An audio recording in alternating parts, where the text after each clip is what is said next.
Selamat pagi pemirsa. Berhemat adalah hal mutlak dalam menghadapi krisis global saat ini. Berhemat khususnya BBM adalah adaptasi pertama dan minimal ketika Selat Hormuz belum juga aman. Langkah penghematan BBM jelas tidak hanya satu dan masing-masing memiliki plus minusnya, termasuk rencana berhemat yang dimulai dengan gerakan bekerja dari rumah atau work from home. Langkah tersebut merupakan pilihan paling logis yang bisa dilakukan oleh pemerintah. Inilah editorial Media Indonesia di Rabu 25 Maret 2026 dengan tema penghematan tepat sektor bersama saya Jose Nicole. Anda juga bisa berpartisipasi dan berinteraksi melalui telepon interaktif kami di nomor 0215839900. Pagi ini telah bersama saya anggota Dewan Redaksi Media Group, Suryo Pratomo. Mas Tommy, selamat pagi. Selamat pagi, Jose. Mas Tommy, negara tetangga sudah melakukannya terlebih dahulu. Tetapi dalam konteks Indonesia, Mas Tommy, secara sosioekonomi makro ini, sebenarnya ini cocok nggak sih sama kita? Ini pilihan yang tidak bisa dihindarkan, harus dilakukan dan semua negara sudah melakukan antisipasi itu. Bahkan Filipina misalnya secara ekstrim mengurangi jumlah penerbangan karena konsumsi bahan bakar minyak khususnya untuk aftur, untuk pesawat terbang itu sangat tinggi. Karena itu betul-betul setiap tetes BBM sekarang ini harus dipergunakan secara maksimal. Karena itu ini adalah satu pilihan yang bisa tidak terhindarkan. Karena memang juga kita dari kecil diajarkan, Jose, jangan lupa jangan lebih besar pasak daripada tiang. Ya kan. Yang kedua, hemat pangkal kaya. Itu kan sebetulnya kafeat yang sejak lama sudah melekat pada kita. Dan situasi seperti sekarang, di mana perang ini sudah memasuki hampir 1 bulan. Padahal janjinya Presiden Donald Trump ketika melakukan serangan terhadap Iran, itu kan janjinya akan dalam waktu yang sesingkat-singkatnya bahwa dibuat Iran akan menyerah. Dan kita melihat sampai hari ini Iran menunjukkan ketangguhannya. Dan bahkan arah kebijakan yang dilakukan oleh pemerintah Iran adalah dia tidak mau jadi korban sendiri. Semua aset Amerika yang ada di Teluk mereka serang. Akibatnya Qatar, Oman, Bahrain, Uni Emirat Arab, bahkan Arab Saudi yang menjadi pangkalan Amerika diserang. Bukan hanya sekarang diserang fasilitas militernya, tetapi ketika kemudian Israel menyerang fasilitas energinya Iran membalas. Baik itu ke Israel maupun ke negara-negara yang ada di sekitarnya. Dan kita bisa bayangkan sekarang 20% pasokan dunia itu berasal dari Selat Hormuz dan sekarang terhenti. Bayangkan semua negara dihadapkan pada kelangkaan BBM. Amerika bahkan sudah melepas cadangannya 150 juta barrel. Semua negara, China, Jepang sudah menggunakan. Bahkan pilihan itu tidak cukup memadai. Karena itu banyak negara melakukan persiapan untuk bagaimana mengurangi konsumsi ini. Mas Tommy, di sisi lain juga kita tentu berkeyakinan pemerintah telah melakukan kajian mendalam sektor-sektor apa atau multiplier efek apa yang tidak boleh dihindarkan dari pemerintah berkaitan dengan kajian ini, Mas Tommy? Betul, karena di satu sisi sekali lagi penghematan menjadi sesuatu yang penting, tetapi penghematan itu tidak boleh mengganggu produktivitas. Mengganggu produktivitas. Ekonomi nasional harus tetap bekerja. Pengalaman saya waktu saya menjadi duta besar di Singapura. Singapura sejak awal ketika mereka menghadapi pandemi, saya masih ingat saya diundang pada bulan Desember tahun 2020. Ada sebuah forum, mereka sudah melakukan pembahasan apa yang perlu dilakukan, kesiapan apa yang perlu dilakukan untuk menghadapi situasi seperti sekarang ini.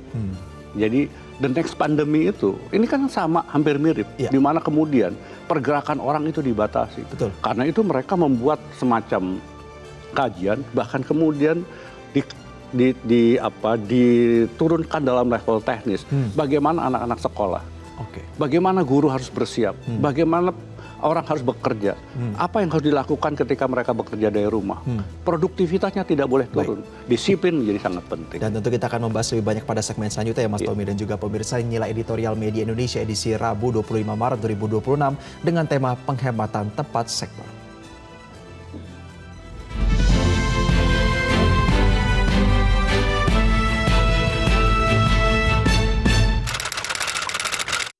Penghematan tepat sektor.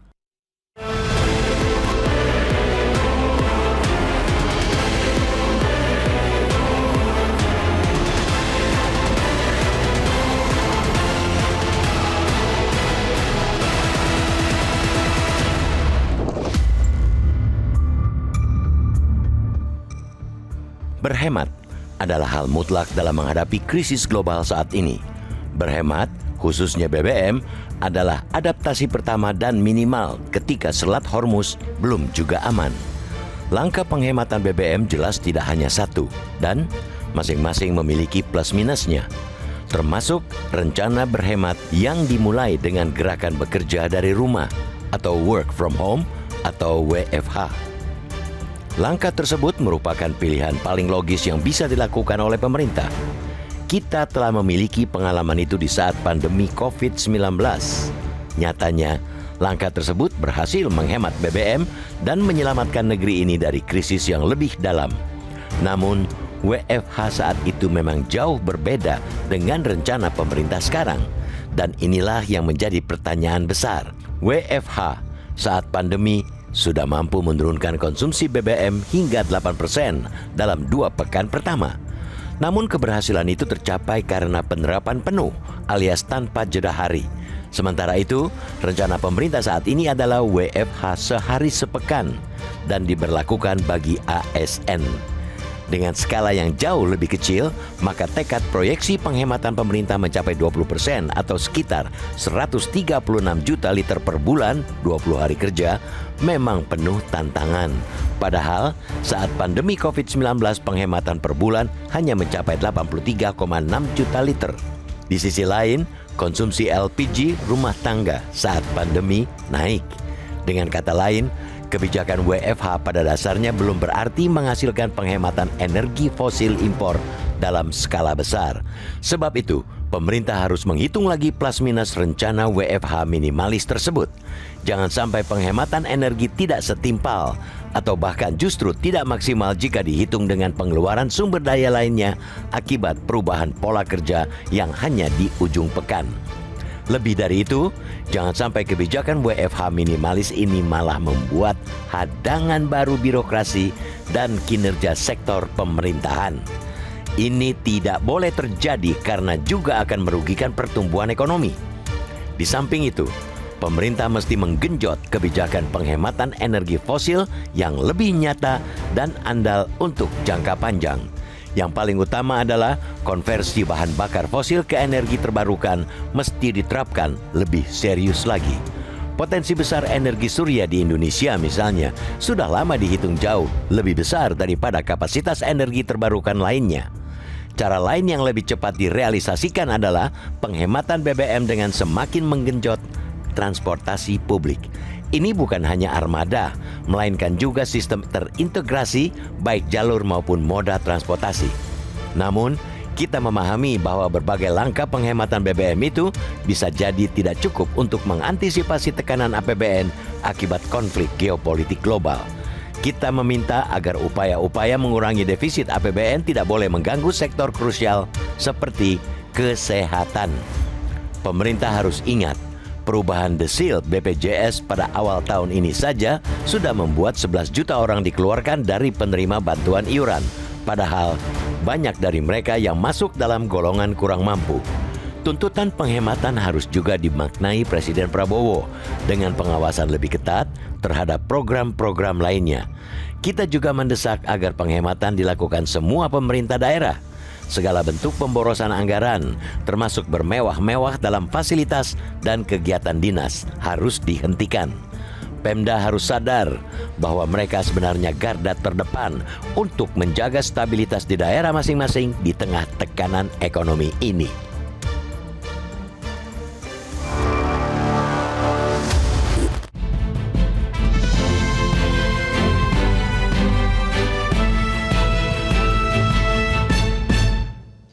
Pemirsa, pastikan Anda berpartisipasi dan berinteraksi melalui telepon interaktif kami di nomor 0215839900. Editorial Media Indonesia akan kembali usai jeda.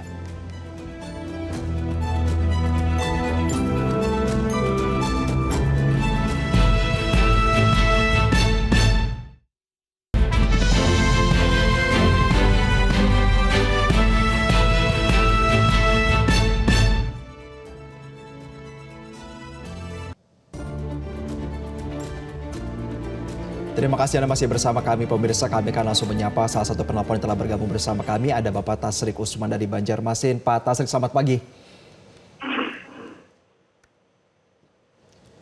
Selamat pagi Pak Tasrik.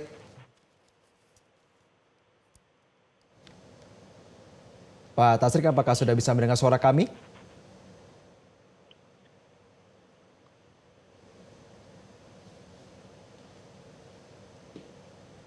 Selamat pagi Pak Tasrik.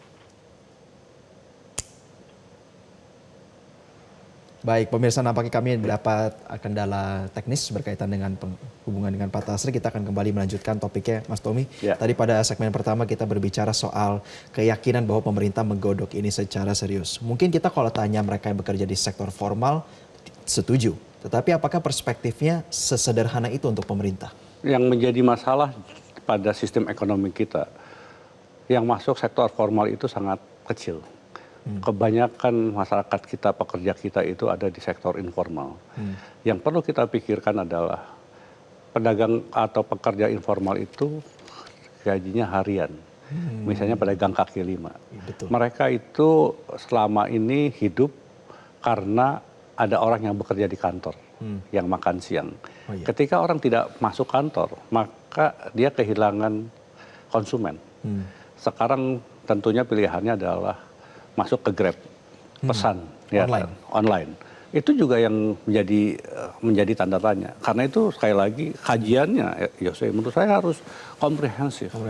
Yang paling sekali lagi perlu kita perhatikan adalah persoalan produktivitas. Ya, jadi termasuk orang yang dipekerjakan di rumah, itu harus dijamin orang itu betul-betul bekerja di rumah. Ya. Dan harus ada sistem pengawasan yang memungkinkan pimpinan untuk bisa memantau anak buahnya bekerja memang di rumah. Jadi ini harus membangun kesadaran kita bersama, Yose. Bukan kesadaran orang per orang, ini bukan urusan pemerintah, tapi urusan kita bersama. Bahwa kita dihadapkan pada situasi yang memang sulit. Kita tidak tahu perang ini akan berlangsung sampai kapan. Dan harga sekarang minyak dunia sudah 98, $100 per barrel. Sementara patokan kita hanya $70 per barrel. Dan setiap $1 kenaikan itu dampaknya terhadap fiskal itu adalah 4 triliun. Jadi kita tinggal hitung saja. Ya, Mas Tommy dan juga pemirsa, nih kita coba untuk kembali menyapa salah satu penelpon interaktifnya kami. Ada Bapak Tasrik Usman. Pak Tasrik, selamat pagi. Selamat pagi Mas Jose, selamat pagi Bang Tommy. Assalamualaikum warahmatullahi wabarakatuh. Waalaikumsalam warahmatullahi wabarakatuh. Pak Tasrik, melihat topik kita hari ini, apakah Anda berkeyakinan kebijakan WFH ini adalah penghematan yang tepat sasaran? Ya, pertama saya ingin menghargai atas kebijakan atau rencana pemerintah dalam rangka penghematan 1 hari bekerja dari rumah dalam 1 minggu ya. Tetapi saya sependapat dengan Mas Tommy bahwa penghematan itu jangan sampai mengganggu produktivitas. Karena kalau produktivitas itu terganggu, itu berpengaruh kepada perkembangan ekonomi kita. Sementara kalau kita melihat kondisi perang yang sementara berlangsung, itu masih tidak kita harapkan lebih cepat, tetapi kemungkinan tidak akan lebih cepat. Karena Trump saja masih mengancam akan melaksanakan perang itu dalam 3 bulan, tetapi di balas Iran itu kami siap dengan perang yang dalam waktu 6 bulan. Sementara kita tahu persis 20% minyak dunia itu produksinya dari Selat Hormuz dan sekarang itu lagi dikuasai oleh Iran. Nah, untuk itu bangsa kita adalah bagaimana mempersiapkan penghematan BBM juga.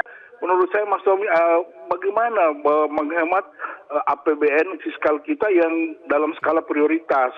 Jadi kalau ada anggaran-anggaran yang terlalu besar, seperti misalnya katakan realisasi IKN itu lebih bagus ditunda dulu. Kita harus menjaga-jaga bagaimana kesediaan BBM kita, kemudian bagaimana penghematan dari semua sektor, sehingga kita tidak akan mengalami kesulitan dalam masalah energi.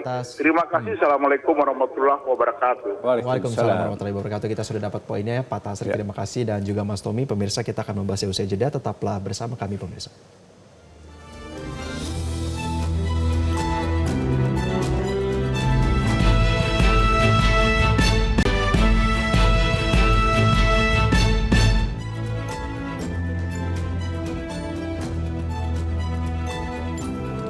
Terima kasih Anda masih bersama kami, pemirsa. Kita lanjutkan diskusinya. Mas Tommy tadi sedikit menanggapi apa yang disampaikan oleh Pak Tasrik. Penghematan ini asumsinya akan menciptakan sebuah ruang fiskal yang lebih leluasa. Tetapi bagaimana kita berharap pemerintah memanfaatkan penghematan ini untuk efisiensi dan mempersiapkan anggaran untuk kebutuhan lain, tapi bukan logika realokasi gitu Mas Tommy. Ada seorang ya yang menurut saya di sosial media menyampaikan bahwa pemerintah kan menghitungnya dengan 1 hari tidak bekerja akan terjadi 20% penghematan. Betul. Hitungan yang benar adalah tidak 20%, hanya 8% dari pengalaman waktu pandemi. Oke. Bahkan kemudian maksimum pun hanya bisa 13%.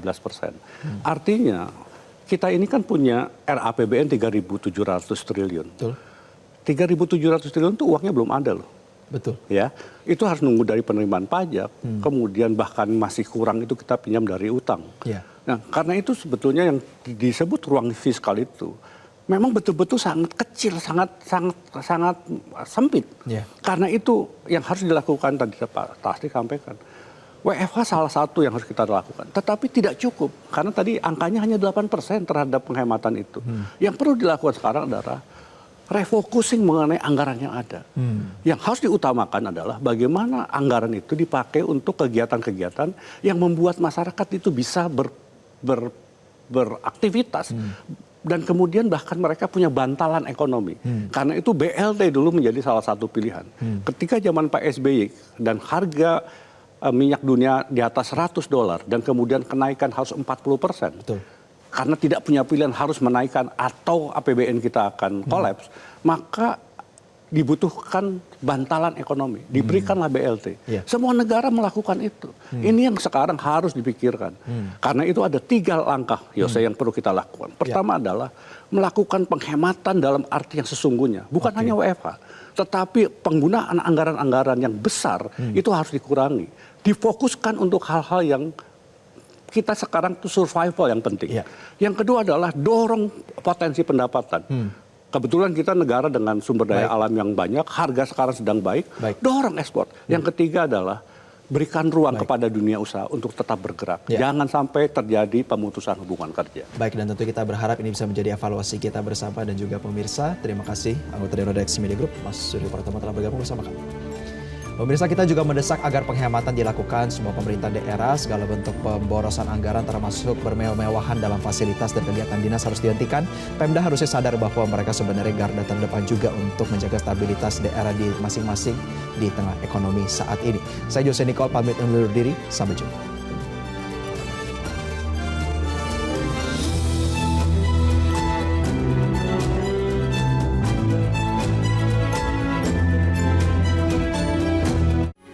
Metro TV